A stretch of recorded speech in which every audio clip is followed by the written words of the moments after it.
అందరికీ నమస్తే అండి. నేను మీ దేవరకొండ ఉమ. సింహరాశి వాళ్ళు ఎవరైనా ఈ వీడియో చూస్తుంటే చాలా శ్రద్ధగా వినండి.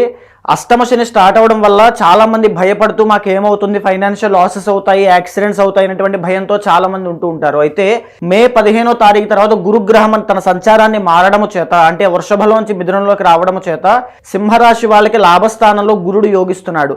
దీని మూలాన మే 15 దగ్గర నుంచి అక్టోబర్ దాకా సింహరాశి వాళ్ళకి రాజయోగము అని చెప్పచ్చు. ఫైనాన్షియల్ గ్రోత్కైనా, వివాహము కావట్లేదు అనేటువంటి ప్రాబ్లంకైనా, సంతానము కోసమైనా, లేకపోతే బిజినెస్లో ప్రాఫిట్స్ కోసమైనా, లవ్ ప్రాబ్లం అయినా, ఎనీథింగ్ అన్నిట్లోనూ మంచి విజయాన్ని, సక్సెస్ని చూస్తారు. విద్యార్థులకి కూడా మంచి ఉత్తీర్ణత శాతం పెరగడము, మంచి మంచి అవకాశాలు, జాబ్స్ రావడం లాంటివి ఖచ్చితంగా జరుగుతాయి.